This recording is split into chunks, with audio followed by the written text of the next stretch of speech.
안녕하세요, 사진 찍는 회계사입니다. 오늘은 소니의 명장 렌즈 124 G마스터 렌즈를 리뷰를 하고자 하는데, 제가 일전에 이거 대박이라고 프리뷰 비슷하게 잡담 영상 올려가지고 이미 호들갑을 떤 적도 있고, 출시된 지 조금 되었기도 해가지고 이제 와서 뭐 일반적인 리뷰를 하기에는 조금 아쉬우니까 요거 지난번에 리뷰했던 14mm G마스터 렌즈와 비교하는 형태로 영상을 한번 진행해 보고자 하네요. 그렇게 하면은 광각 렌즈 고민하시는 분들께는 도움이 될 것이라고 생각을 하고요. 또 비교를 통해서 오히려 124 G마스터를 더 이해하기 쉬울 것이라고도 생각을 합니다. 가장 먼저 이제 디자인부터 보시자면 요게 1224 G마스터고 요게 13mm G마스터 이렇게 나란히 놓고 보니까 크기 차이가 상당하죠. 무게도 124 같은 경우에는 이제 847g이고 13mm G마스터는 460g으로 거의 2배 차이가 납니다. 가격도 출시가 기준으로는 2배 차이가 나고요. 아무튼 잡았을 때 이게 훨씬 묵직해요. 하지만 전반적으로 디자인 컨셉 자체가 매우 유사해서 마치 아빠랑 아들 느낌이 나는데, 물론 14금 같은 경우는 이제 단렌즈다 보니까 조리개링이 있고 124 G마스터 같은 경우에는 이제 줌 렌즈다 보니까 줌링이 있죠. 뭐 그 정도 차이는 있지만 굉장히 유사합니다. 특히나 렌즈 캡을 보시면은 정말 크기만 다를 뿐 판박인데, 양쪽에 있는 레버 눌러서 들어 올리고 양쪽에 있는 레버 눌러서 들어 올리는 구조는 똑같아요. 그리고 안쪽에 보시면은 이게 나사 구멍까지 거의 비슷하게 있어 가지고 정말 똑같습니다. 그리고 양쪽에 있는 레버를 누르는 스타일이지만은 안쪽에서는 네 방향으로 잡아주기 때문에 이거 렌즈 캡을 이렇게 체결을 한 상태에서 렌즈 캡을 들어 올리면은 렌즈가 같이 따라올 정도로 아주 견고하게 장착이 됩니다. 저는 사실 렌즈 캡을 잘 들고 다니는 스타일은 아닌데, 이렇게 구슬 형태의 대물 렌즈를 가진 렌즈는 필터를 사용할 수가 없다 보니까 먼지나 이물질로부터 보호하기 위해서 항상 렌즈 캡을 지참하게 되는데요. 그러다 보면 이 렌즈 캡의 어떤 빌드 퀄리티 자체가 사용감에 많은 영향을 주는데, 이 두 개의 렌즈 모두 사용감 자체는 아주 만족스러울 정도로 잘 만들어져 있었어요.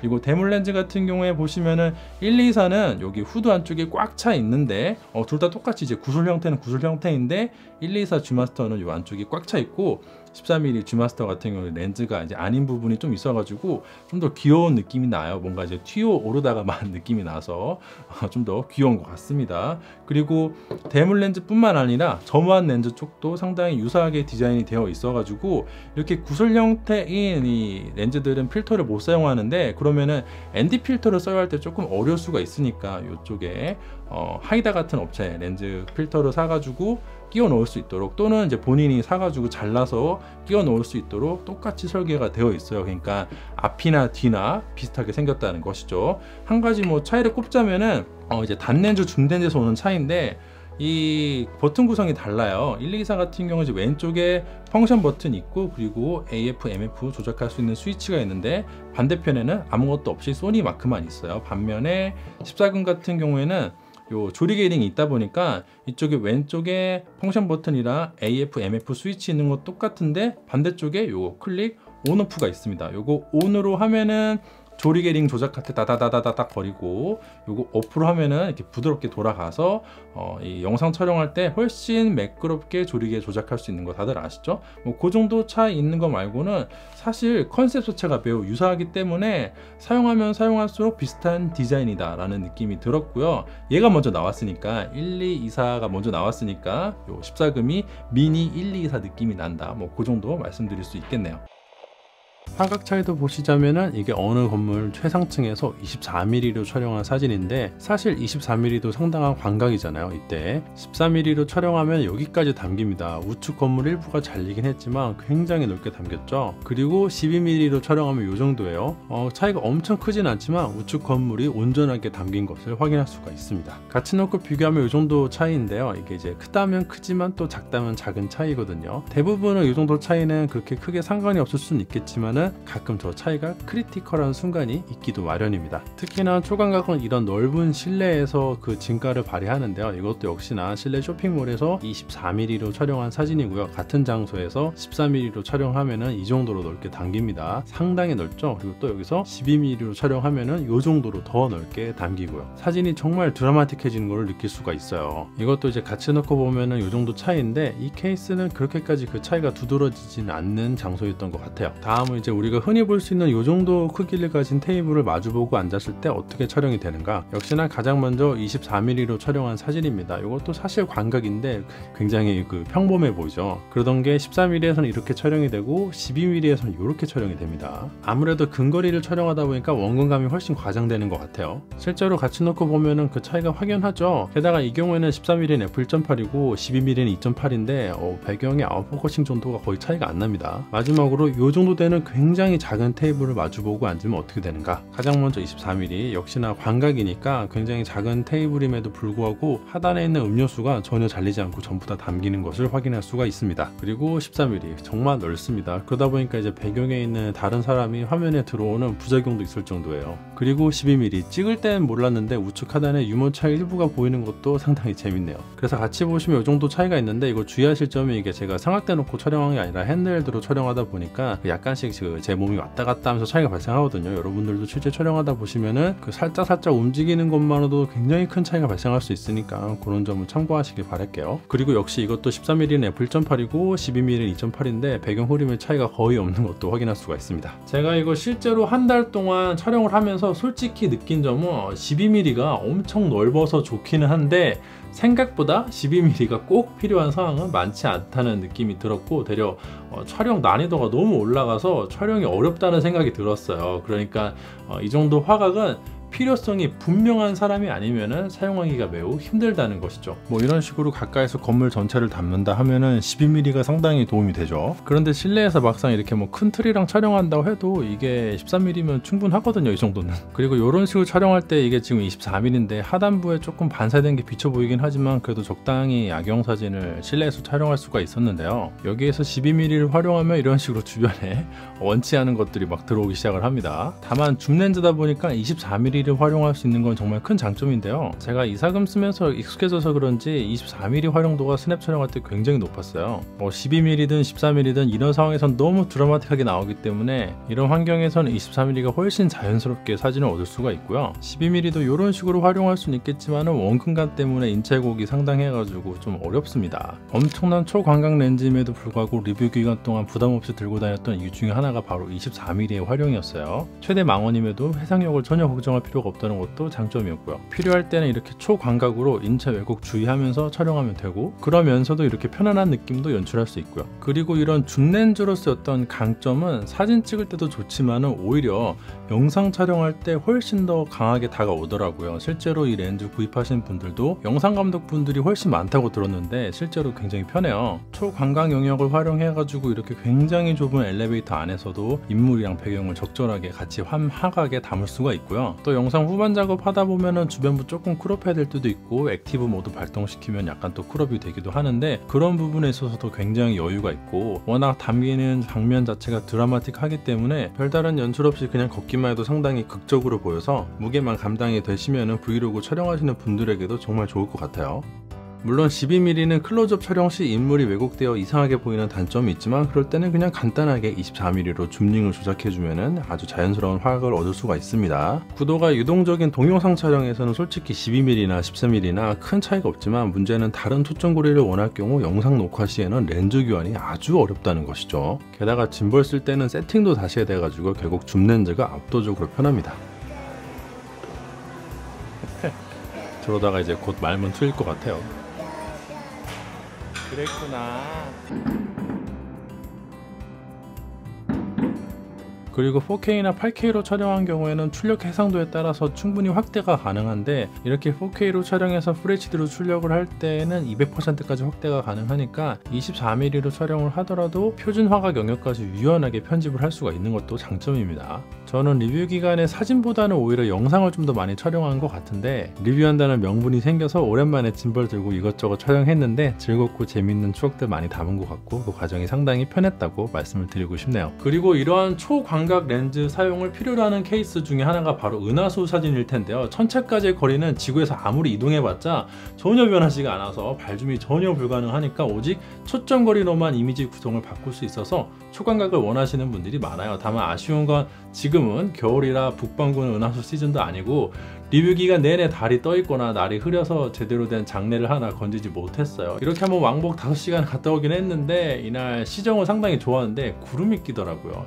뭐 하늘이 돋지 않는 거는 어쩔 수가 없죠. 아무튼 보시면은 이 사진은 13mm f1.8에서 셔터 스피드를 15초로 해놨을 때 아이소가 1000 정도 떨어집니다. 이건 일부러 제가 지금 보정하지 않은 JPEG을 보여드리는 건데 실제로 보정을 하면은 이렇게까지 됩니다. 뭐 보정 잘 하시는 분들은 훨씬 더 예쁘게 자연스럽게 잘 할 수 있겠죠. 아무튼 돌아오면은 이게 날이 흐려서 그렇지 구름 사이로 보면은 충분히 별이 촬영이 되는 그런 상황이에요. 이때 요거랑 똑같은 노출값을 가지면서 1224 G마스터에 12mm로 촬영을 하면은 이렇게 돼요. 뭐 렌즈 교환하는 사이에 구름이 더 많아지긴 했는데 아무튼간에 제가 삼각대 전혀 움직이지 않고 딱 렌즈만 교환을 했거든요. 이게 13mm, 이게 12mm. 이러면은 화각은 더 넓어서 천체를 더 많이 담을 수 있지만 동시에 아이소가 아까 1000에서 2500까지 올라갑니다. 3분의 4 스탑만큼 더 올라가는 것이죠. 그래서 이게 트레이드 오프가 있는데 제 생각에는 요 13mm도 사실 굉장히 넓고 예전에 여름에 은하수 촬영했을 때 문제없이 촬영이 가능했거든요. 그래서 요 부분만큼은 대다수 유저분들은 요 화각보다는 조리개가 좀 더 유리하지 않을까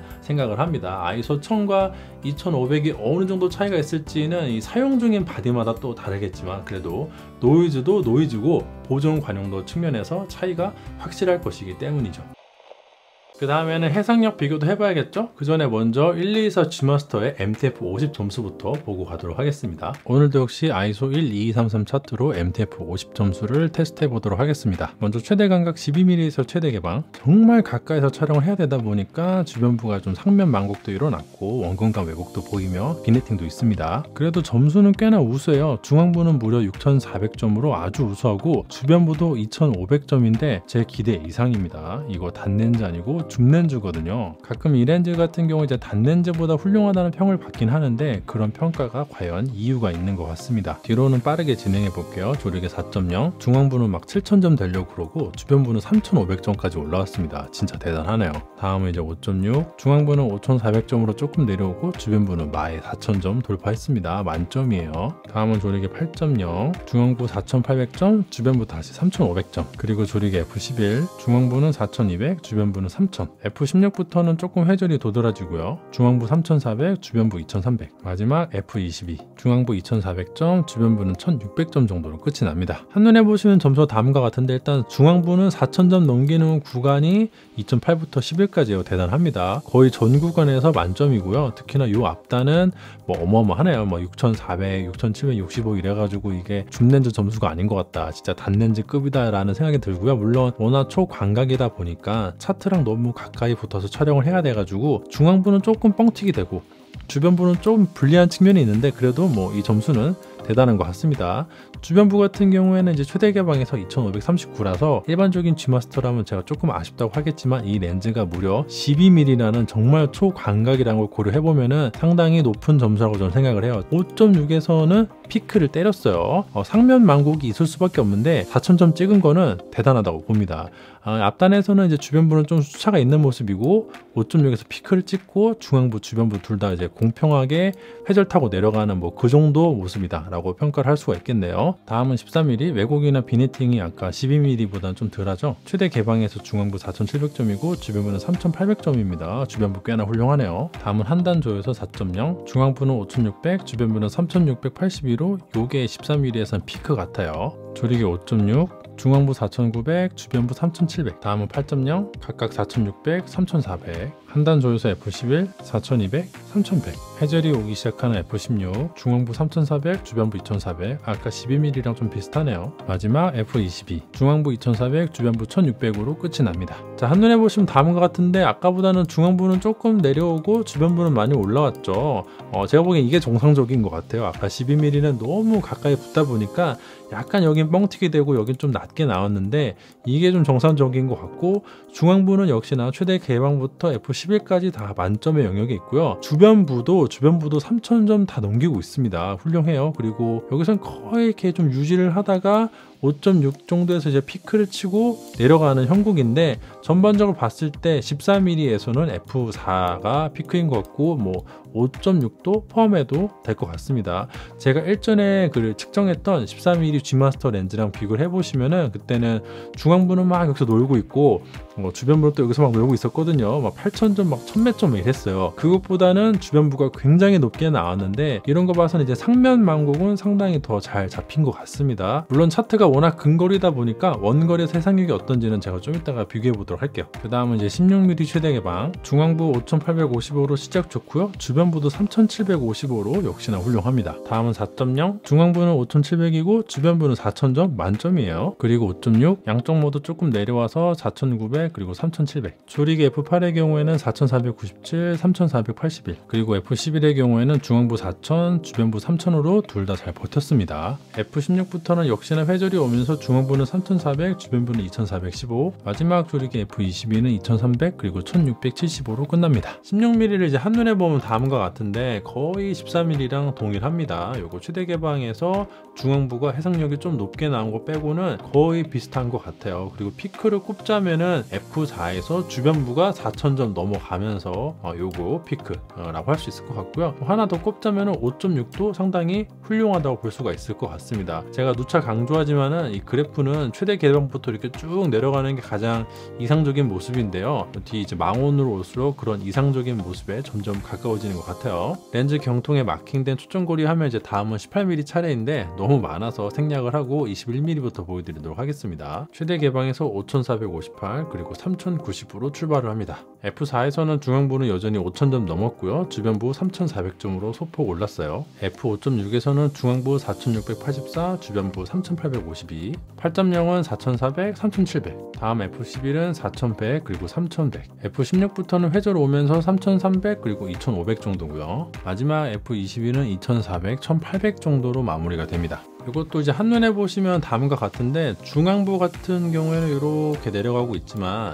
주변부는 다시 여기가 좀 내려와서 이렇게 솟았다가 내려가는 그런 형태를 보이고 있죠.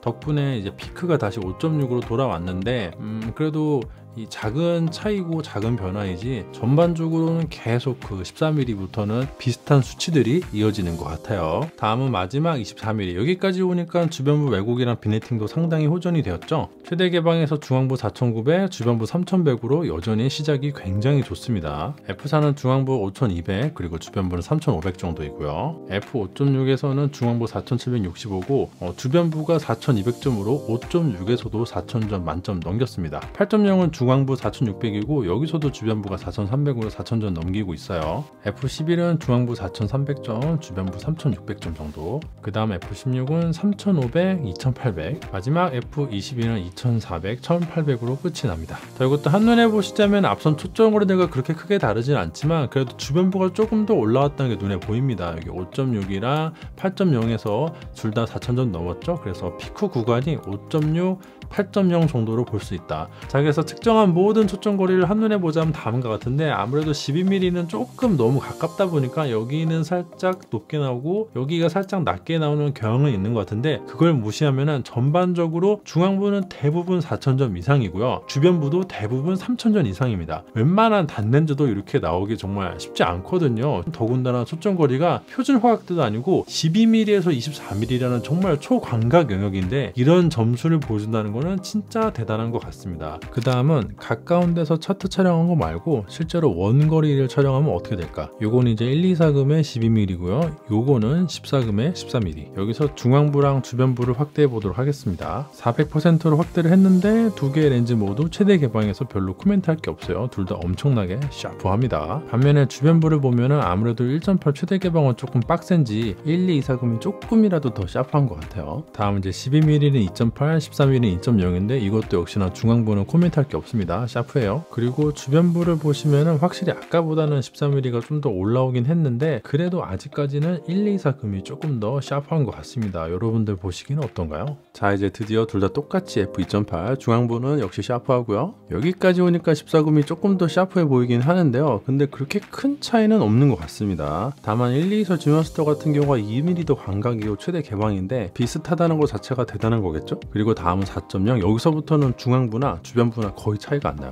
이런 게 이제 차트 측정의 맹점인데 워낙 근거리 촬영하다 보니까 14mm가 상명만곡 때문에 안 좋게 나왔는데 실제 원거리 촬영본을 보면은 124 지마스터랑 거의 차이가 없어요. 다음은 5.6. 이것도 중앙부, 주변부 둘 다 매우 유사하게 촬영이 되었습니다. 근데 뒤로는 진짜 유사해가지고 제가 특별히 코멘트는 하지 않고요. 결론을 한마디로 하자면은 124 지마스터가 진짜 단렌즈급이다. 거의 모든 영역에서 14mm랑 동일한 화질을 가지고 있다. 다만 최대 개방끼리 비교하면 아무래도 이제 2.8이 좀 더 유리하니까 124 G마스터가 좀 더 좋고, 똑같이 2.8일 때는 그때는 13mm가 살짝 더 좋은 것 같다. 하지만은 F4부터는 똑같다 라고 말씀을 드릴게요.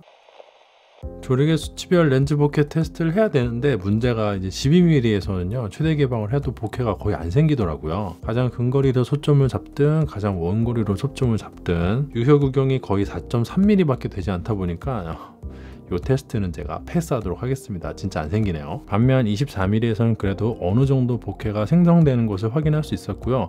주변부 레몬 복회도 상당히 양호한 것을 역시 확인할 수가 있었습니다. 다음은 4.0인데 그래도 여기까지는 어느 정도 버티고요. 5.6부터는 복회가 점점 희미해지기 시작을 하죠. 그 다음 8.0, F11, F16, 마지막 22. 별도로 코멘트할 내용은 없습니다. 실제 촬영하면 어떻게 될까? 일단 12mm에서 얼굴 위주로 촬영하면 이렇게 되는데, 이거 찍고 와이프한테 혼났습니다. 이렇게 찍으면 안 돼요. 그 다음 이제 바스트샷. 뒤에 있는 액자가 조금 흐려진 것을 볼 수 있는데, 다만 여기까지 접근하면은 인체 비율이 너무 왜곡이 됩니다. 그래도 인체 왜곡을 어느 정도 방지하기 위해서는 허리 정도까지 물러나야 되는데요. 이러면 이제 액자가 많이 흐려지지 않게 되죠. 그리고 무릎 정도로 촬영을 하면은 이제 거의 뭐 펜 포커싱 느낌이 나기 시작을 하고, 전신까지 촬영을 하면은 진짜로 펜 포커싱이 됩니다. 12mm에서는 진짜 아웃 포커싱은 기대하지 않는 게 좋을 것 같아요. 반면에 24mm 같은 경우에는 지금 전혀 움직이지 않고 똑같은 상황에서 촬영을 했음에도 상당히 인물도 안정적이고 배경도 많이 흐려진 것을 확인할 수가 있습니다. 그리고 뒤로 물러나서 바스트샷을 촬영하면은 이 정도이고요. 일반적인 폰카랑 거의 화각이 비슷하면서 배경도 이 정도 흐려지기 때문에 생각보다 활용이 괜찮습니다. 그 다음에 이제 상반신 정도 촬영하면은 배경이 조금 흐려지긴 했지만 많이 약해지기 시작을 하고요. 그리고 어쩔 수 없이 무릎까지 촬영을 하면은 배경 흐림이 굉장히 약해져요. 마지막으로 전신 역시나 펜 포커싱 느낌이 나기 시작하죠. 그리고 이제 13mm랑 비교를 해야 되는데, 비교를 할 때 촬영 거리를 고정하고 이때 촬영을 하면은 14mm에서 이렇게 되는데,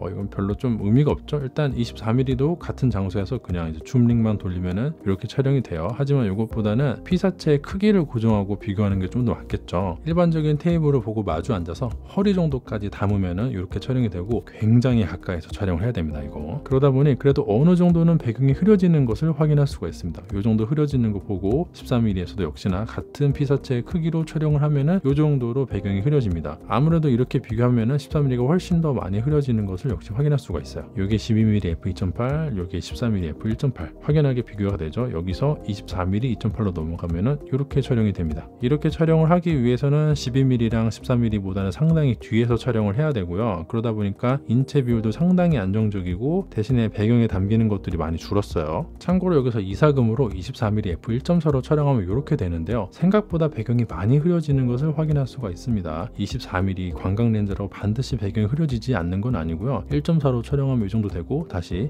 2.8로 촬영하면 이 정도까지는 배경이 흐려집니다. 마지막으로 빠르게 보시면은 이게 12mm f2.8, 13mm 1.8, 그리고 24mm 2.8. 반면에 살짝 뒤로 물러나서 무릎 정도로 촬영하면 어떻게 될까? 일단 요것도 같은 거리, 촬영 거리 고정하고 촬영하면은 요게 12mm고 요게 13mm인데, 이렇게 비교하는 것보다는 그냥 피사체 크기 고정하고 비교하는 게 더 맞는 것 같아요. 가장 먼저 12mm 2.8. 사실 요것도 상당히 근접해서 촬영을 한 겁니다. 이거 화면 중앙이 좀 뿌연데, 이거 촬영할 때 그 렌즈에 엄청 커다란 말도 안 되는 먼지가 하나 있었는데 제가 못 봤어요. 그래서 렌즈 플레어 억제력이 약해서 저렇게 된 거 아니니까 좀 유의를 하시고, 다음 14mm f1.8은 이 정도로 배경이 흐려지고요. 그 다음에 꽤 뒤로 이동해서 24mm로 촬영하면 이렇게 됩니다. 그리고 이것도 그냥 참고 목적으로 이사금의 f1.4로 촬영하면 뒤가 이 정도 흐려집니다. 배경이 꽤나 그 소파 같은 게 좀 흐리흐리하죠. 종종 광각 렌즈는 전혀 아웃포커싱이 안 된다 식으로 말씀하시는 분들이 계시긴 한데 꼭 그렇진 않아요. 아무튼 돌아와가지고 빠르게 다시 보자면은 요게 12mm f2.8, 14mm 1.8, 그리고 24mm f2.8. 배경 흐림은 여기까지 볼게요. 그 다음에 이제 AF에 대해서 말씀을 드려야 되는데, AF는 굉장히 쾌적합니다. 이게 지금 12mm로 촬영하고 있는 영상인데, 제가 짐볼을 들고 주로 촬영을 많이 했고, 그러다 보면은 바디랑 렌즈 AF 성능에 많은 의존을 해야 되는데, XD 리니어 모터가 들어가서 굉장히 쾌적한 AF를 보여줍니다. 다만 이게 초광각 렌즈다 보니까 그거를 체감하기가 그렇게 쉽진 않아요. 요건 이제 24mm로 촬영한 케이스. 요것도 제가 피사체랑 멀어졌다가 가까워져 갔다가 이렇게 반복을 해봤지만은 어블링이라든지 놓치는 거 없이 아주 매끄럽게 계속 AF가 잘 따라다니고 있는 것을 여러분들이 확인할 수가 있으실 거예요. AF 성능에는 전혀 불만이 없습니다. 아주 좋아요. 다만 이 렌즈 같은 경우는 제가 평소에 하는 달리기 테스트를 할 수 없는 렌즈인데요. 12mm에서는 이렇게밖에 테스트를 할 수가 없어요. 보시면 이렇게까지 초접근을 하는데도 다 초점을 잡아냅니다. 다만 너무 접근하다 보니까 얼굴이 못생겨지는 치명적인 부작용이 있고요. 그리고 완전 초접근거리에서 살짝의 워블링이 있는 것은 확인할 수가 있었어요. 반면에 14금은 제가 일전에 비슷한 테스트 한 적이 있었는데 그때도 느낀 건데 전혀 워블링 없이 굉장히 깔끔하게 완전 초접근해서도 촬영이 되는 것을 확인할 수가 있었습니다. 다만 12mm에서 영상 모드로 촬영을 하면은 완전 초접근해서도 워블링이 하나도 없이 매끄럽게 잡는 것을 확인할 수가 있었는데, 아무래도 이제 사진 모드에서는 AF 검출에 조금 더 우선을 두다 보니까 약간의 워블링이 있는 것 같고요. 영상에서는 매끄럽게 부드럽게 촬영된다는 거 말씀을 드리고 싶습니다. 그리고 24mm가 되면 제가 드디어 조금 달리기 비슷한 걸 좀 할 수가 있는데, 이거 굉장히 쾌적하게 잡는 거 확인하실 수가 있을 거예요. 하여튼 이 소니 장비 바디나 렌즈 리뷰할 때 달리기를 항상 하긴 하는데 뭔가 별로 의미도 없고 약간 현자 타임만 오는 것 같아요. 요즘 워낙 그 바디랑 렌즈가 다 잘 나와서 이러한 테스트를 했을 때 굉장히 다 쾌적하게 잘 잡아서 잘 되네요. 뭐 이 말밖에 드릴 수가 없어서 하여튼 그래요. 근데 안 된다고 할 수도 없고 잘 됩니다. 여러분들 평소 사용하실 때 AF는 아무 걱정하실 필요가 없다고 말씀을 드리고 싶습니다. 자, 그럼 결론을 내볼까요? 다양한 활용이라는 측면에서는 124 G마스터가 저는 당연히 압승이라고 생각을 합니다. 특히 영상 촬영에서는 가뜩이나 줌렌즈가 유리한데 요 14mm도 워낙 초광각이라서 무난한 느낌을 주기 위해서는 24mm가 필요해서 124 G마스터가 더 유리해요. 물론 무게가 좀 더 무겁긴 하지만 그래도 로닌 SC2 같은 가벼운 짐벌에서도 별다른 무리 없이 구동이 가능한 수준이었습니다. 다만 14금이 너무 가볍게 나왔기 때문에 무게에서는 확실히 이점이 있어가지고 편의성과 기동성이 뛰어나고 가격도 출시가 기준으로 거의 반값인데다가 특히나 조리개에서 오는 은하수 촬영에서의 감도에서의 이점은 요 14금이 한 수 앞서는 것 같습니다. 뭐 이런 식으로 비교를 하면은 결국 정답은 사실 이제 진리에 둘 다이겠지만은 예산상 제약이 있으시면은 유블리를 잘 판단하셔가지고 구매하시기를 추천해드리고 그때 제 영상이 조금이나마 도움이 되었으면 좋겠습니다. 그럼 이상 오늘 영상 마치도록 하고요. 오늘도 역시 제 영상이 도움이 되고 재미가 있었다면 좋아요와 구독 부탁드리도록 하겠습니다. 감사합니다.